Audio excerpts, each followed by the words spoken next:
Raise भी ले सकते हो, रेडिएशंस भी ले सकते हो। The rays which consist the rays which consist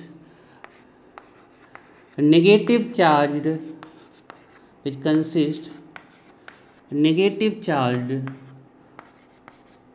particles, और ये नेगेटिव चार्ज पार्टिकल्स कौन थे? इलेक्ट्रॉन। इनमें कोई दिक्कत नहीं है। The rays which consist negative charge particles and moved from cathode to anode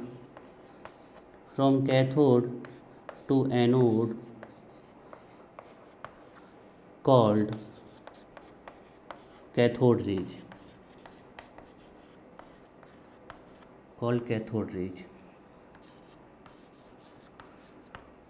याद इतना तो बन ही जाएगा है। अब डालिए heading properties of cathode raise.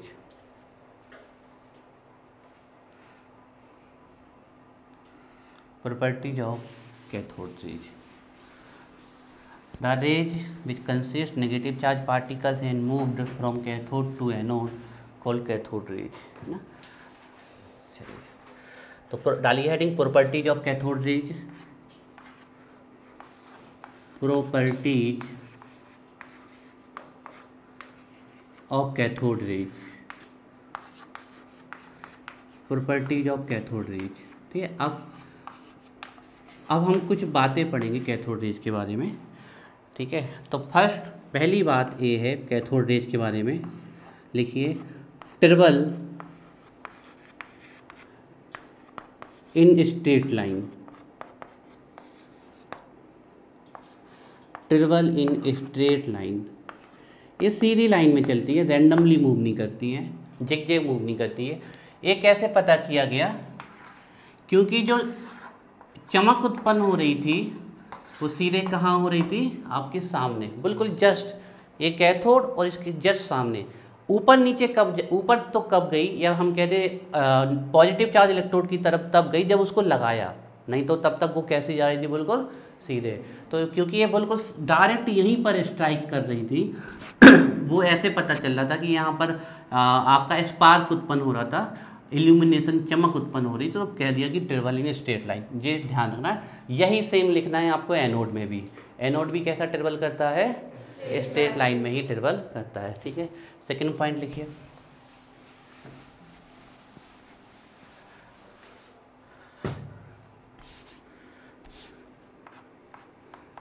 Deflected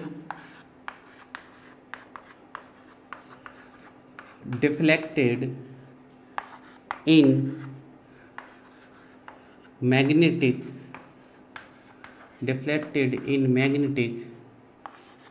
as well as in electric field।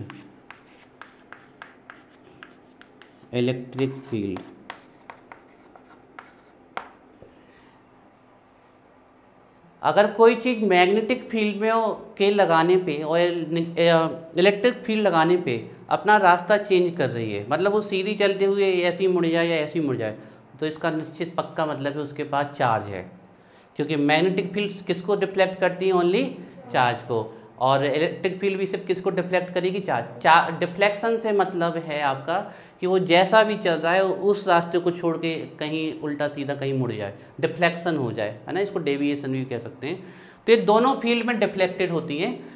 Magnetic field लगाओ तब भी ये चमक अपनी ऊपर नीचे करती हैं। वो डिपेंड करता है कि मैग्नेटिक फील्ड कैसे लगाई, परपेंडिकुलर की वर्टिकल कर लगाई है आपकी। और इलेक्ट्रिक फील्ड में भी डिफ्लेक्टेड होती हैं। तो यहाँ से ये कंफर्म हो गया कि कैथोड रेज के पास क्या है? चार्ज है। अब कैथोड रेज के पास कौन सा चार्ज है वो कंफर्म करेंगे तीसरे पॉइंट में। Deflected in magnetic as well as in electric field. Third point लिखिए, in electric field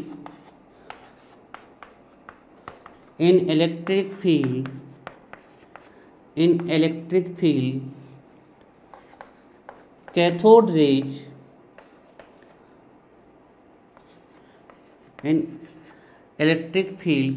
raise get deflected towards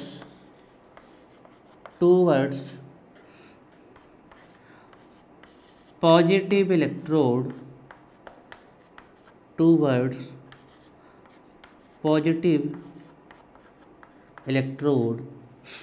in electric field cathode rays get deflected towards positive electrode, comma लगाइए. This confirm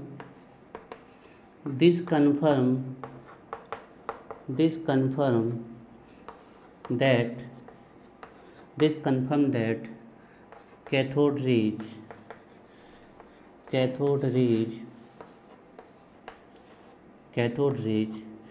carry negative charge particle. Cathode rays carry negative charge particle, bracket में लिख लेना electron particle. Electric field में एक किस तरफ move कर जाती हैं? अब जो पॉजिटिव की तरफ मूव कर रहा है उसका मतलब उस पर कौन सा चार्ज है? इस तरीके से कंफर्म कर लिया जाता है.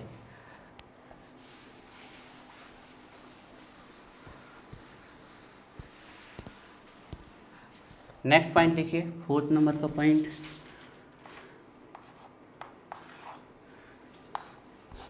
Made up of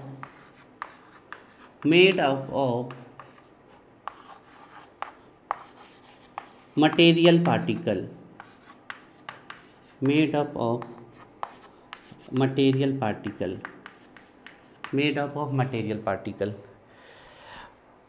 material particle से बनी है, मतलब इसके पास क्या होगा? पक्का मास होगा. कोई चीज़ को आप मैटर तभी कह सकते हो जब वो स्पेस को ऑक्यूपाई करे और उसका कुछ ना कुछ क्या होना चाहिए? Mass. Having mass occupy space. अब ये कैसे पता किया? देखो इलेक्ट्रॉन का कोई मास नहीं होता है, नाम मात्र का. कभी भी आप जब किसी एटम का मास निकालोगे तो सिर्फ किसके मास को ऐड करते हो? प्रोटॉन एंड न्यूट्रॉन के. इसके मास को, क्योंकि इसका मास होता है आपका 10⁻31 किलोग्राम. ये मास लगभग क्या है? ना के बराबर इसका मास. लेकिन हमने कहा कोई मास ना के बराबर भी है, अगर उसकी संख्या लाखों में आ जाए तो कुछ तो इफेक्ट पड़ेगा ना उसका भी. तो यहाँ इलेक्ट्रॉन काउंटेबल थोड़ी है, अनकाउंटेबल इलेक्ट्रॉन मूव कर रहे हैं यहाँ पर. बिल्कुल जैसे समुद्र में पानी बह रहा है वैसे इलेक्ट्रॉन यहाँ पर फ्लो कर रहे हैं आपके. अनकाउंटेबल इलेक्ट्रॉन है. तो इनका वैसे तो कोई मास नहीं है, लेकिन जब बहुत सारे नंबर में हो जाते हैं तो इनका भी थोड़ा मास आ जाता है. अब ये मटेरियल पार्टिकल से मिलके बनी होती है. इसके लिए माइका का बना पैडल व्हील इनके रास्ते में रख दिया जाता है यहीं पर. तो ये माइका का जो पैडल व्हील है वो रोटेट करने लगता है, तो पक्का कुछ इन पे प्रेशर लगा रहा है, कोई इन पे क्या लगा रहा है? फोर्स लगा रहा है. और वो फोर्स कौन लगा रही थी? जो रेडिएशन निकल रही थी. कौन सी रेडिएशन थी? वो कैथोड रे. तो इनमें जो नेगेटिव चार्ज पार्टिकल है उसके पास कुछ ना कुछ मास भी है जी. यहाँ से पता चल गया made up of material particle. ये 4th पॉइंट था. हाँ नहीं, तब एक बार में एक साइड का मूव उसको किया है ना. तो फिर एनोदर जब दूसरा एक्सपेरिमेंट किया तो फिर इस वाले को साइलेंट रखा, फिर इसको किया यहाँ पर, तो उस साइड घूम रहा था. नहीं, दोनों ही थे. कैथोड भी थे, एनोड भी थे. वो एडजस्टमेंट किया जाता है कि किस फील्ड पे आपको अभी एप्लीकेशन लगाना है. किसके? नहीं, सब यही है, कुछ भी नहीं घुमाया. वो ठीक है, लेकिन एक पर्टिकुलर टाइप में आप जब एक्सपेरिमेंट कर रहे हो तो जैसे इसने ये पैडल व्हील को घुमा रहा है इस तरफ, तो इसका एडजस्टमेंट ऐसे किया जा सकता है कि इलेक्ट्रॉन ऊपर नीचे चले जाएं. तो फिर इसको आप मेजर कर सकते हो. वो एक्सपेरिमेंटल एडजस्टमेंट होता है. दूसरी एक चीज़ और है कि ये जो पैडल व्हील को मूव कराएंगी, अपोजिट डायरेक्शन में पैडल व्हील को मूव कराएंगी आपके, एक बार में एक ही एक्सपेरिमेंट किया जाएगा. ये हमने आपको दोनों एक साथ बता दी. एक बार में एक एक्सपेरिमेंट हो रहा है. अब क्या है ना, जब आप इसका कैथोड रेज का एक्सपेरिमेंट करोगे आप, तो यहाँ पर गैसेस नाम मात्र की होती हैं, बहुत कम होती हैं. नाम मात्र की, तो उनका कोई इफेक्ट नहीं पड़ता। लेकिन जब आप एनोड रेज का एक्सपेरिमेंट करते हो तो यहाँ गैसेस अधिक क्वांटिटी में भरी जाती है, तो उस क्वांटिटी के कारण ये इलेक्ट्रॉन का काम वहाँ पर नेग्लिजिबल हो जाता है और कौन वर्क करने लगते हैं, पॉजिटिव आयंस वर्क करने लगते हैं। तो कैथोड के केस में यहाँ पर गैसेस नाम मात्र की होती है, बहुत कम होती हैं, तो इन गैसेस से उतना इफेक्ट नहीं पड़ता। लेकिन जब एनोड का एक्सपेरिमेंट होता है तो इन गैसेस को अच्छी खासी क्वांटिटी में यहाँ भरा जाता है, तो फिर ये अपना इफेक्ट शो करती है और ये वाला इफेक्ट दब जाता है। तो made up of material particle, ये 4th पॉइंट हो गया। 5th पॉइंट लिखिए, 5th पॉइंट लिखिए, produce heating effect, produce heating effect. अगर आप किसी चीज़ को लगातार स्ट्राइक करोगे तो वो गर्म हो जाएगी ना, हीटिंग इफेक्ट। और यही काम कोई चार्ज करे तो वो इतना ज़्यादा हीट हो जाता है जैसे कि रेड हॉट। तो अगर आप कैथोड रेज को, ये जो कैथोड रेज हैं जिस पे नेगेटिव चार्ज पार्टिकल है, अगर आप इसे बहुत पतली टिन की फॉइल है, टिन की फॉइल या फिर प्लेटिनम की जो बहुत पतली फॉइल है, टिन फॉइल, उस पर स्ट्राइक करते हो तो रेड हॉट हो जाती है। तो गोल्ड की रदरफोर्ड ने की थी, इनने नहीं की थी, उसका अलग केस है, वो हम बताएंगे। पहले एक क्या प्रोड्यूस करती है, हीटिंग इफेक्ट, मतलब एक चार्ज से मिलके बनी है, एक किसी बहुत पतली मेटल की फॉइल पे स्ट्राइक करेंगी तो मेटल कैसा हो जाता है, रेड हॉट। इसको बना लीजिए याद के लिए। ये हुआ इसका 5th पॉइंट।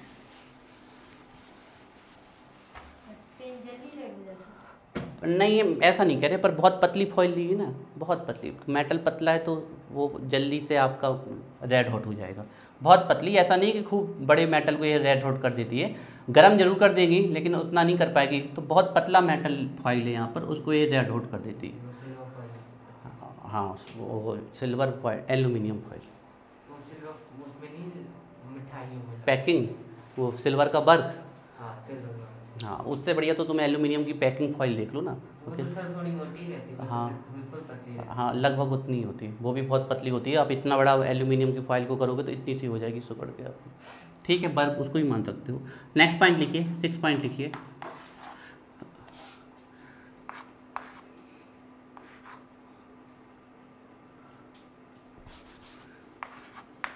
सो आयोनाइजेशन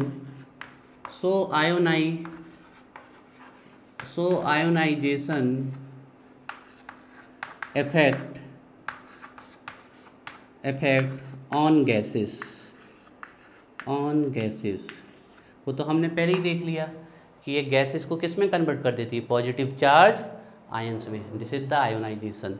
तो ये गैसेस को किस में कन्वर्ट है, कन्वर्ट पॉजिटिव चार्ज आयंस में, इसलिए कहते हैं कि सो आयोनाइजेशन इफेक्ट ऑन गैसेस। ठीक है, नेक्स्ट पॉइंट देखिए इसके, बहुत है, चलिए यहाँ देखिए, अभी जितने हमें, अभी काफ़ी बड़ा टॉपिक है, लिखते चलिए। ठीक है, नेक्स्ट लिखिए, so ionization effect on gases. Next लिखिए, प्रोड्यूस, ये बहुत इंपॉर्टेंट पॉइंट है, यही कॉन्सेप्ट आज भी लगता है एक्सरे में, जो एक्सरे करवाते हैं आप। एक्सरे का मतलब क्या, एक्सरे का मतलब एक्सरे, उसको एक्सरे इसलिए किया जाता है कि जो एक्स रेडिएशंस होती हैं, ये एक प्रकार की मैग्नेटिक रेडिएशंस होती है, डेंजरस हैं। अगर ये डायरेक्ट आपके शरीर में बहुत ज़्यादा देर के लिए पड़ जाए तो स्किन डिसीज कर सकती है, इवन कैंसर कर सकती हैं। तो एक्सरे के पास एक खास चीज़ होती है, ये किसी मटेरियल के अंदर इंटर करके उसकी स्ट्रक्चर को ला सकती हैं। तो यही काम हमारी बॉडी पे किया जाता है, हमें यहाँ की स्ट्रक्चर चाहिए। तो एक्सरे को माइक्रो सेकेंड के लिए, आप किसी ने कभी एक्सरे कराया हो तो आप देखना, आपको बैठाएंगे, अंदर जाएंगे, आ जाएंगे, कहेंगे एक्सरे हो गया। माइक्रो सेकेंड के लिए आपके अंदर एक बिल्कुल तुरंत इंटर करेंगी और वो इमेज ले आएंगी।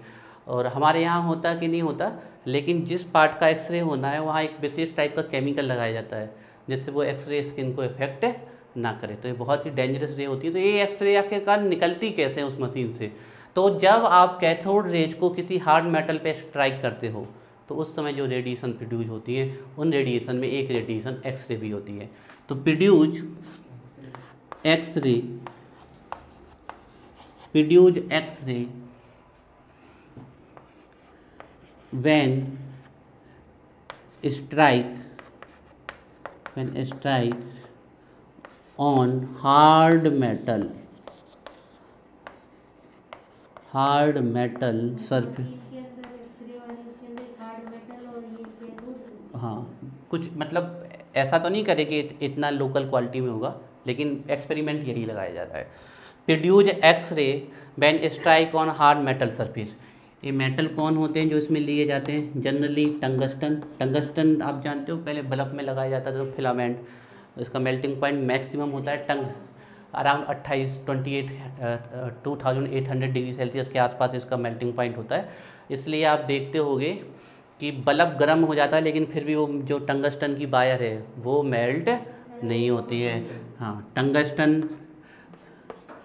वो टूट इसलिए जाती है, देखो कोई चीज़ का मेल्टिंग पॉइंट ज़्यादा है इसका मतलब ये नहीं कि वो हार्डेस्ट है। अब आप किसी चीज़ को इतना पतला बनाओगे तो वो तो टूट ही जाएगा आपका, लेकिन मेल्ट, अब जैसे नमक है, नमक को पानी में आप घोल देते हो, कभी गला के देखो उसे, गैस के सिलेंडर ख़त्म हो जाएंगे लेकिन वो गलेगा नहीं, जानते हो, बहुत हाई मेल्टिंग पॉइंट होता है सॉल्ट का।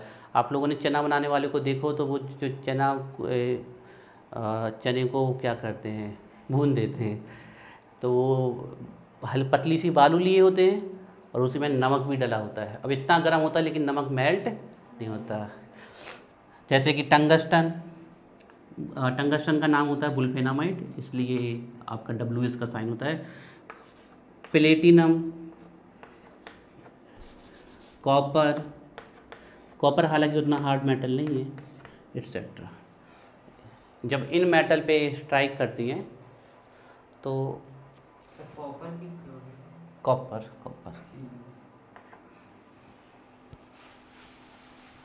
नेक्स्ट लिखिए, next point.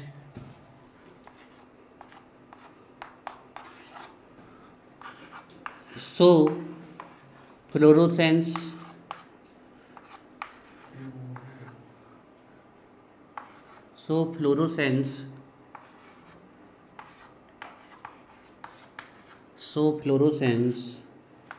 on zinc sulfide screen, fluorescence effect लिख लेना, fluorescence effect on ZNS zinc sulfide screen। What is the means of fluorescence? जी, जो ये हो रहा है ना, this is the phenomena known as fluorescence. इसका हिंदी होता है प्रतिदीप्ति, चमक, जो ये चमक उत्पन्न होती है इसको बोलते हैं फ्लोरोसेंस। लिख गया, ये भी ध्यान रखना है। जो प्रॉपर्टीज आप कैथोड रेज की लिख रहे हैं लगभग उसमें से 80% प्रॉपर्टीज एनोड रे में भी पाई जाती है, एक दो नहीं पाई जाती है। जैसे कि एनोड रे एक्सरे प्रोड्यूस नहीं करती, कैथोड करती है, ये ध्यान रखिएगा। जो हीटिंग इफेक्ट है वो भी आपकी एनोड रे प्रोड्यूस नहीं करती है। किस में? हाँ, यही ऐसे ही करना है बेटा। एक और सलाह दे रहे हैं, कॉपी में क्या करना है, पहले पेंसिल से लिखना है एक प्रश्न का आंसर और फिर मिटा के दूसरा लिखना है। 3 घंटे यही करना है और जमा कर देनी है, और जब नंबर ना आए तो कहना है कि जिसने मैं कॉपी चेक की उससे कॉपी चेक करती नहीं बनती थी। बार बार यही लिखना है, उससे क्या होगा, कागज़ की बचत होगी। हाँ, इतने बार मिटाओगे कागज़ तो नहीं बचेगा, लेकिन सामने वाला जो कॉपी चेक करेगा वो भी नहीं बचेगा। पढ़ाते समय डिस्टर्ब क्यों, उठ पटांग बातें, अभी हम पुछाई कर रहे हैं ना उससे, रुक जाओ। पॉइंट 8 लिखो, 9 है, कर दिया ना डिस्टर्ब। 9 पॉइंट लिखिए। So penetrating effect,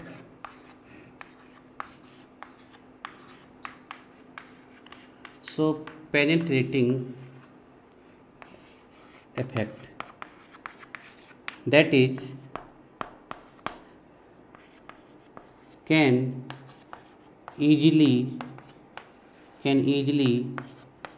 pass through thin metal foil metal foil.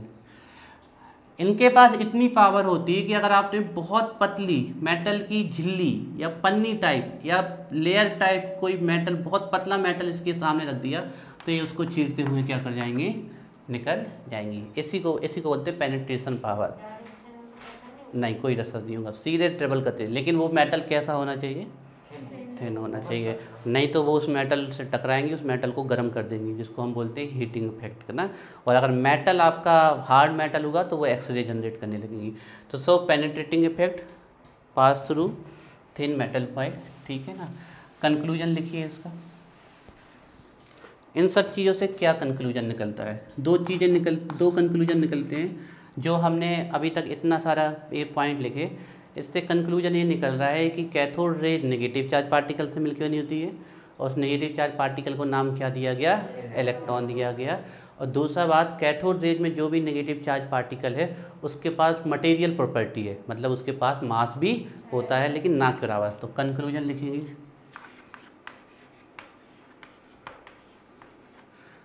Conclusion में first point, carry negative charge particle named as electron, जिसको क्या नाम दिया गया, इलेक्ट्रॉन नाम दिया गया। Carry negative charge particle named as electron. दूसरा पॉइंट लिखिए,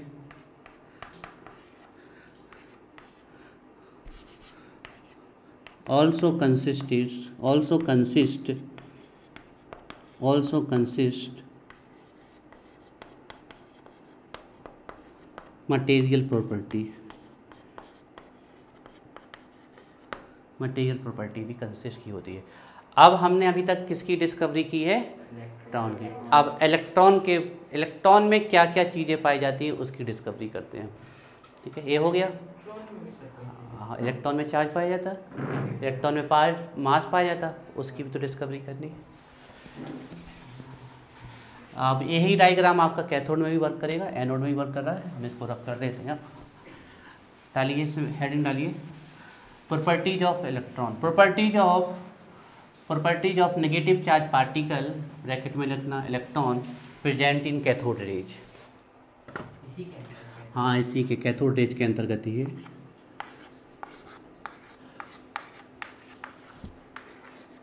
प्रॉपर्टीज ऑफ नेगेटिव, हाँ भी negative, properties of negative charge particle, bracket में लिख लेना electron, properties of negative charge particle present in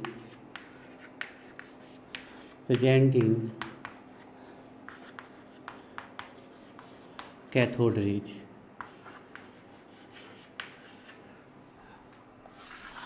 तो देखिए, सबसे पहले इलेक्ट्रॉन का क्या डिस्कवर हुआ था पता है? सबसे पहले जे थॉमसन आए थे, इसकी कुछ बहुत स्पेशल चीज़ डिस्कवरी की थी इनने। नहीं, सबसे पहले जे थॉमसन ने डिस्कवर किया था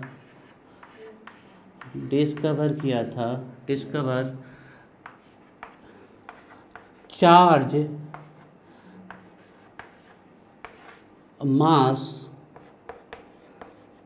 मास रेशियो, ये रेशियो लगा है हमने, हम लैंग्वेज में भी लिख देते हैं, charge mass ratio on electron.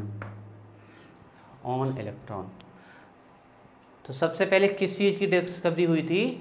Charge mass ratio on electron. मतलब इलेक्ट्रॉन में जो चार्ज प्रेजेंट है और इलेक्ट्रॉन में जो मास प्रेजेंट है, अभी चार्ज निकल के नहीं आया इलेक्ट्रॉन का, ना इलेक्ट्रॉन का मास निकल के आया है, लेकिन उन्होंने चार्ज मास रेशियो निकाल लिया। तो सबसे पहले डिस्कवरी हुई थी चार्ज। अब ये हम बता भी सकते हैं कैसे, लेकिन उसकी आपको ज़रूरत नहीं है। दो फील्ड लगाई थी उन्होंने, एक इलेक्ट्रिक फील्ड और मैग्नेटिक फील्ड लगाई थी। और उस समय देखा था जो चार्ज है, इलेक्ट्रिक और मैग्नेटिक फील्ड में आके कहाँ पर कांस्टेंट होता है उसको ने सबसे छोटा नेगेटिव चार्ज कह दिया था और उसका मास का लगाया था। तो उस चार्ज मास रेशियो को ने डिस्कवर किया था जो इलेक्ट्रॉन के केस में था। तो जे थॉमसन ने सबसे पहले डिस्कवरी की थी, discover charge mass ratio in electron. कैसे सिंबॉलिक रूप से इसको कैसे रिप्रेजेंट करते हैं, यहाँ ई का मतलब इलेक्ट्रॉन नहीं है, ई का मतलब क्या है चार्ज, और यहाँ एम का मतलब मास है, सिंपल सा, ठीक है, चार्ज मास रेशियो इलेक्ट्रॉन। और अब आपको ये बहुत ही इम्पोर्टेंट है, ये याद रखना है। कितना निकल के आता है बताओ सारा,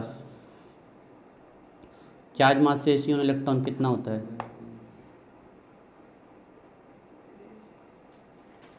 कल टेबल बनाएगी ना, तो याद करके आए थे, बताइए। ई अपॉन एम रेशियो,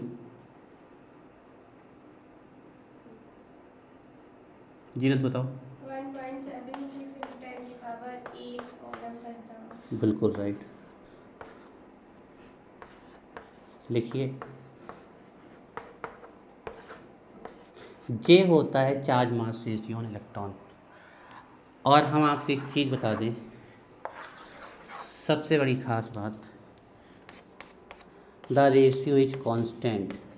अब ये रेशियो कांस्टेंट क्यों आता है ये बताएगी Anushka. The ratio is constant, the ratio is constant, the ratio is constant does not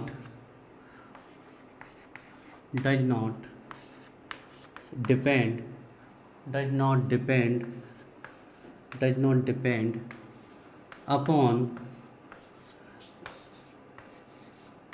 nature of does not depend upon nature of metal, does not depend upon nature of metal used in cathode and nature of gas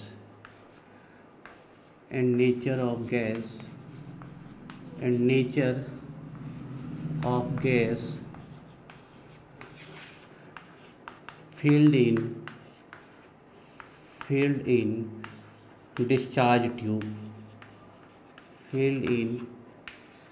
discharge tube। सबसे बड़ी खास बात है कि इसका ये जो charge mass ratio है ये हर केस में कांस्टेंट आ रहा है। मतलब आप चाहे हाइड्रोजन गैस ले लो, चाहे हीलियम गैस ले लो, चाहे ऑक्सीजन गैस ले लो, आप चाहे नाइट्रोजन गैस ले लो, आप चाहे कॉपर का मेटल ले लो, चाहे सिल्वर का मेटल ले लो, चाहे गोल्ड का मेटल ले लो, चाहे प्लेटिनम का मेटल ले लो, कुछ भी ले लो, ये अलग नहीं आ रहा, हर बार फिक्स आ रहा है। बताओ क्यों? चलो हम ही बता देते हैं ऐसा क्यों हो रहा है। क्योंकि आप कोई भी गैस लोगे, चाहे आप हाइड्रोजन लो, चाहे हीलियम लो, कोई भी गैस लोगे, ये इजेक्ट किसको करती है? और आप कोई भी मेटल लो, वो भी किसको आपका इजेक्ट करता है? इलेक्ट्रॉन। तो अब जो पार्टिकल हो रहा है वो, चाहे आप कोई भी चीज़ लो, इजेक्ट क्या हो रहा है? इलेक्ट्रॉन ही है। तो इसी का चार्ज रखा और इसी का मास रखा। चाहे आप हाइड्रोजन गैस लो, निकलना इलेक्ट्रॉन ही है, उसी का चार्ज मास रखोगे कांस्टेंट आएगा। चाहे आप कॉपर का मेटल लो, चाहे आप सिल्वर का मेटल लो, इजेक्ट क्या होने वाला है? इलेक्ट्रॉन। तो उसी का चार्ज मास रेशियो रखोगे आप। हाँ, non metal generally electron eject नहीं करते हैं, वो इलेक्ट्रॉन को एक्सेप्ट करते हैं। तो निकलने के आना है इसका कांस्टेंट। लेकिन ये प्रोटॉन एनोड रेज के केस में ये कांस्टेंट नहीं आता, क्यों वो भी बता देते हैं। पहले समझ में आया ये चार्ज मास रेशियो, ये बहुत इंपॉर्टेंट। इलेक्ट्रॉन को universal constituent of all particles क्यों कहते हैं?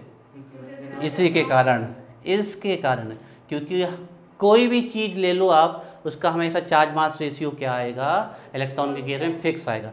लेकिन अगर हम बात करते हैं एनोड रेज की, तो अगर हाइड्रोजन गैस लेते तो चार्ज कितना आता? Unipositive, that is plus 1.6022 10⁻19 coulomb. और हाइड्रोजन का मास कितना मान ली? 1 यूनिट। तो ये चार्ज और ये मास, चार्ज मास रेशियो इतनी आ जाएगा। अब हीलियम ले, तो हीलियम में चार्ज कितना होगा, 2 × 10⁻⁶